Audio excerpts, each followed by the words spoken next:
Buenos días a Santiago Nieto, sociólogo, director de Informe Confidencial. Disculpa, Santiago, por la demora. Tuvimos un problemita de audios, nos extendimos un tanto con Leonidas Issa. Ya hemos leído, Santiago, la encuesta. Bueno, la hemos leído, pero el que la va a interpretar es Santiago Nieto, no somos nosotros. Nos gustaría conocer una visión general para comenzar, Santiago. Ya leímos la ficha técnica, no hay problema. ¿Qué es lo que más le llamó la atención, Santiago, de esta encuesta? A ver, buenos días, un gusto estar aquí en un café con JJ, amigos radioescuchas y cibernautas, buenos días, muchas gracias por la invitación. A ver, lo primero, lo que llama mucho la atención es el estado de ánimo de la población. Uh-huh. Cuando nosotros vemos la situación, en este caso de las ciudades, porque era Quito, Guayaquil, debido a la pandemia y a la crisis económica, vemos que un 83% en Quito y un 80% en Guayaquil ven que este año fue peor que el año pasado. Ajá. Y eso es un dato importante. Sin embargo, cuando le pregunto a futuro cómo va a estar el ciudadano, el 55% de quiteños y el 39% de guayaquileños dice que va a estar mejor. Es interesante estos datos. ¿Por qué? Porque con estos datos, que es el mood, el ánimo de los ciudadanos, vamos a poder interpretar el resto de las cifras. Cuando la gente está decaída, está triste, está con un sentimiento negativo, tiende a calificar negativamente y obviamente, hablando de política, tienden a hacer a un lado a la clase política. Ese sería, digamos, uno de los datos más relevantes de la investigación en este momento. Un mal estado de ánimo de la población que le va a llevar con este estado de ánimo a una elección el 7 de febrero. Claro. Ahora, en el siguiente gráfico preguntaron ustedes si ya decidieron por quién votar, los consultados, ¿verdad? Sí, a ver, también es una pregunta que se hace de rigor por dos razones. Primero, porque el voto en el Ecuador es obligatorio y la gente va a ir a votar haya o no haya decidido por quién hacerlo. En este caso vemos que no ha decidido el 64% de quiteños y un 66% de guayaquileños, pero no son cifras muy extrañas. Todavía no tenemos la papeleta completamente estructurada, no todos los binomios han sido aprobados. Los primeros juegos que hizo la política, en el buen sentido digo juegos, que hizo la política, los experimentos que hizo para soltar sus candidatos a la población, no daban certeza a los ciudadanos. Por lo tanto, que no hayan decidido no es un dato extraño, estando a 5 meses de la elección presidencial. Ahora, ustedes hicieron una medición en Quito y Guayaquil. Mientras la conversa, Santiago, mientras la analiza, vamos a ver el gráfico en la parte derecha de su pantalla, izquierda sería. Vamos a verlo y lo comentamos, ¿no? Ahí está el gráfico. Ponga el gráfico, por favor, de si las elecciones para presidente del Ecuador fueran hoy y si estuvieran de candidatos las siguientes personas, ¿por cuál de ellas votaría usted? Ahí está. Sí, el primer dato es que tenemos un pequeño error en el gráfico. Sí. Es un error de Informe Confidencial que hemos puesto 2 veces ha clonado a Pérez. Los datos de el gemelo. Sí. Está bien. Sí, es un error nada más en el gráfico, pero los datos son los siguientes. Hemos preguntado en Quito y Guayaquil, haya o no haya decidido, porque así es como la gente va a las urnas, ¿por quién usted votaría? El dato que llama la atención: en Quito 31% dice ninguno, en Guayaquil 39% dice ninguno, y 10% en Quito y 12% en Guayaquil dicen que votarían en blanco. Vemos en Guayaquil más del 51% de la gente todavía no tiene preferencias por las personas que están integrando la papeleta presidencial, así como un 41% de quiteños. Este es un dato que nos indica que está abierta todavía la elección. Hay casi la mitad de los ciudadanos en las 2 ciudades que no tienen alguna preferencia por quienes aparecen en la papeleta. Después, la gente, ¿cómo votó? En Quito saca Guillermo Lasso 17%, en Guayaquil 17%. Arauz en Quito 17%, en Guayaquil 15%. Y en tercer lugar, Pérez con 14% en Quito, 10% en Guayaquil. Las demás candidaturas están dentro del margen de error como decía bien en la ficha técnica, 3.5 de margen de error estamos manejando ahora. Entonces, toda candidatura que mida menos de 3.5%, digamos, está en los márgenes, puede ser 0 o puede ser 3%. Todavía no despunta ninguna de las candidaturas pequeñas. Ahora, se entiende también porque son poco conocidos y no han tenido acción dentro del escenario de la política como para escoger preferencias. Ahora, ¿qué nos indica una encuesta a 120 días, un poquito más sería casi 130 días de las elecciones? ¿Qué señales nos da una encuesta a estas alturas? A ver, hay un montón de otras variables que medimos en una encuesta. Lo que pasa es que el dato de la simulación es lo que más atrae, digamos, a la clase política, al círculo rojo, a los académicos, etcétera, porque con eso se hacen varios análisis. Pero hay otra serie de cifras que no hemos presentado porque sería muy larga, como el conocimiento, el agrada-desagrada, profundidad positiva, profundidad negativa, que son mucho más relevantes a esta altura de la elección. Porque una persona que tenga buena imagen, un buen componente de imagen, seguramente va a subir en la simulación. Una figura que tenga mala imagen va a tender a bajar en la simulación. Y en este momento van a aparecer en la papeleta los que más suenan para la población con respecto a una candidatura presidencial. Estas encuestas, como digo, todavía son superficiales. El dato menos sólido de una encuesta es la simulación.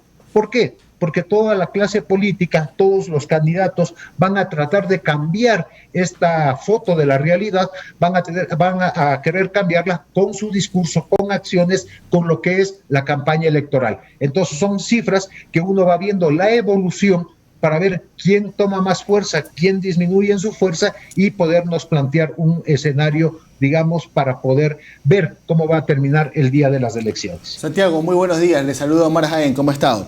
Santiago, ¿cómo le va, Omar? Mire, me llamó la atención uno de los resultados. Ustedes consultan a las personas quienes representan a la vieja política, ¿ok? Sí. Y la respuesta es que Guillermo Lasso, un 33% en Quito, un 29% en Guayaquil, mientras que Andrés Arauz tiene un 9% en Quito y un 12% en Guayaquil. Me llama la atención porque, a ver, Andrés Arauz es el candidato de un movimiento que gobernó durante 10 años el país, o sea, el correísmo como tal. Y Guillermo Lasso, en cambio, ahora, aparte de ese mote de banquero, también tiene que cargar con eso de que representa a la vieja clase política del país. Sí, a ver, vamos a tener, para que la gente vote, va a haber diferentes tipos de votos.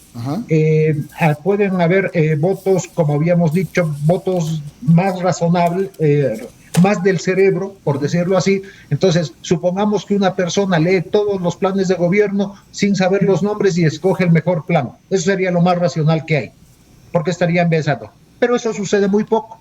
Hay votos del corazón cuando los ciudadanos quieren a un candidato. Votos del estómago cuando hay mucha necesidad y hay hambre. Y votos del hígado cuando hay mucha furia. Y estos votos pueden ser pragmáticos o no. ¿A qué voy con esto? Yo puedo tener elementos negativos de un candidato, pero puedo votar porque creo que me va a hacer bien aunque yo no le quiera.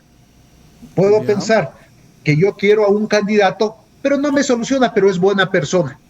Todos esos sentimientos que se dan van a terminar, van a terminar conformando la intención de voto. En este caso de la vieja política y de las otras variables que medimos, Guillermo Lasso es el que más presencia ha tenido en el último tiempo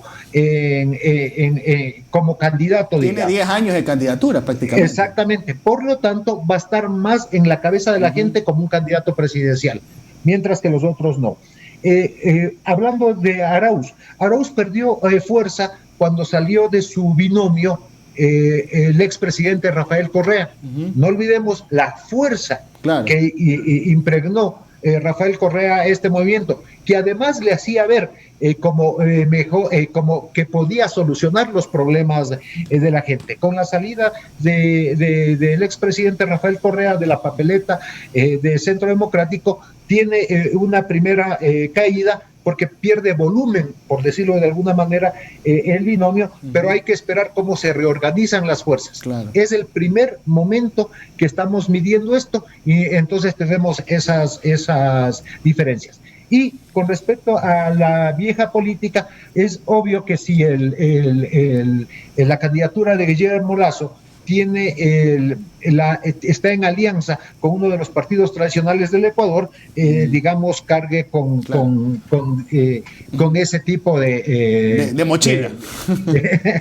Oiga, sin duda. Santiago, cuando ustedes realizaron este estudio, ¿ya los encuestados sabían que Rafael Correa estaba fuera de la papeleta? Sin duda, por eso hicimos esta medición. Pero no sabían que Carlos Rabascal iba a ir todavía. Sí, pero con respecto a Carlos Rabascal, persona que estimo mucho, lo conozco, es mi amigo, pero no tiene la fuerza de Rafael Correa. Y Rafael Correa, exactamente, la fuerza que imprime Rafael Correa en una papeleta, sobre todo para sus electores, con certezas, digamos, el resultado desinfló en un momento la candidatura del candidato Arauz. Santiago, y ustedes ya con estos resultados y con sus estudios anteriores, ¿han sentido que el pacto PSC, con el PSC creo, ya le ha inyectado votos a Guillermo Lasso? ¿Ya se puede sentir eso? No, todavía, no es tan automático. No olvidemos que todas las alianzas tienen que reestructurarse. Claro. Hay un sector de la población que pensaba que el Partido Social Cristiano, sobre todo los votos más duros, deberían tener un candidato propio. Entonces, hasta que se reestructure los electores con respecto a las nuevas ofertas de la clase política, hay que esperar qué pasa. Lo que se ve es que le da más fuerza a la candidatura de Lasso, da certezas, le da volumen, porque es una unión potente en un sector determinado de la población. Bueno, y posiblemente también porque ya es un candidato menos que de la tendencia política que se suma a la candidatura de Lasso, ¿no? Claro, lo que se hacen es se agrupan los espacios, creo que sería un primer momento. No se ve todavía en la población una definición mucho más grande de las candidaturas. Creo que hay que esperar a ver con qué discurso maneja cada una de ellas, qué empatía tienen con los problemas de la gente, y empatía significa el tratamiento que les den a estos temas, y comenzarán a moverse porque tenemos esta cantidad de gente que dice no votar por ninguno de los que vimos en la papeleta, que irá tomando definiciones y se irá acortando el ninguno y el voto blanco hacia futuro. Santiago, le extiendo unas preguntas de aquí de las personas del muro de Facebook. A ver, este es un informe tradicional de Informe Confidencial, es un trabajo tradicional de ustedes, es un boletín que periódicamente ustedes presentan y que por lo general siempre lo trabajan Guayaquil, Quito. Ahora, le consulto a usted como experto en lo que son campañas políticas, lo que es estudios electorales, ¿cómo podrían cambiar estos números, por ejemplo, si ya se amplía la muestra a provincias como Manabí, en donde, por ejemplo, el correísmo es fuerte, o la Sierra Centro, en donde un Yacu Pérez puede tener mucha más aceptación? ¿Cómo creen que variaría la situación? Claro, no tenemos datos, como usted bien dice, de Manabí, no tenemos datos de Azuay, y Azuay es relevante por la candidatura de Yacu Pérez. Claro. Él es prefecto de la Azuay. No tenemos, como usted bien dice, la Sierra Centro, no está tomado en cuenta tampoco en la provincia del Oro, ni el norte del país. Esmeralda, claro. Claro. Lo que hacemos con las encuestas a esta altura de la vida de Quito y Guayaquil es porque son ciudades lo suficientemente potentes para irradiar opinión en cada una de sus regiones. Claro. Si nosotros vemos, Guayaquil tiene influencia en todo lo que es Guayas, el Oro, los ríos, Manabí menos, y Quito en toda la Sierra Central, y Cuenca también es un eje. Manabí funciona por separado. Entonces, cuando ya se va estructurando, podremos presentar datos nacionales que sí van a diferir de los datos de Quito y Guayaquil, pero entendamos, Quito y Guayaquil son las ciudades más informadas y las más pobladas del Ecuador. A ver, Santiago, pues, para concluir, podríamos hablar de que, qué sé yo, pues a mediados de noviembre ya se puede hacer una primera encuesta con la papeleta completa y con datos bastante más sólidos, ¿no? Yo creo que no, porque, a ver, la gente está pasando por muchas emociones. La gente está pasando por muchas emociones. Y estará de muy mal humor cuando le toque pensar en diciembre. Así pues. Ay, claro. O sea, cuando ya llegue el 20 de diciembre y yo diga, ¿y qué doy de regalo a mis hijos? Y comienzo a planificar diciembre, yo creo que la gente va a entrar en un mal humor. Como pase diciembre, le va a llevar a enero con un muy mal humor. Entonces vamos a tener a la gente con sentimientos encontrados entre la esperanza, como se ve en la encuesta, de un 2021 mejor, ¿no es cierto?, y un 2020 catastrófico. Eso le va a llevar a ir decidiendo de acuerdo a las pulsiones que le muevan en ese momento. Yo no sé con qué ánimo van a ir los electores a las urnas, si va a ser ira, va a ser esperanza, va a ser desconsuelo, y eso va a determinar que la gente se incline por uno u otro candidato. Claro. Es verdad, o sea, si Santiago va, por ejemplo, a tomar una encuesta el 20 de diciembre, capaz le tiran los perros, le tiran un balde de agua. Es muy probable. Claro. Santiago. O, como la gente siempre es muy amable, nos invita un cafecito. Puede ser también, claro. Santiago, finalmente, en los años que tienen ustedes en Informe Confidencial, que tienes tú, ¿algún año electoral habías vivido una experiencia como esta, con una situación tan incierta, como bien lo dices, ¿no? Tan atada al estado de ánimo, amarrada a un año 2020 desastroso por el COVID-19, donde la gente, en lugar de pensar en las elecciones, más está pensando en cómo para la olla, por ejemplo? Claro, nunca. Creo que la humanidad, con el problema de la pandemia, sobre todo Occidente, estamos viviendo un fenómeno que agudizó lo que veníamos viviendo desde el 2007, es decir, la incorporación de estas herramientas de comunicación, de la revolución de la comunicación, por un lado. Y el otro, todos estuvimos encerrados, hemos cambiado nuestra forma de asociarnos con el otro, se ha creado violencia intrafamiliar, se han separado gente que se quiere no se puede ver. Todo eso va conformando una nueva realidad, una nueva psiquis para los electores que nunca hemos vivido.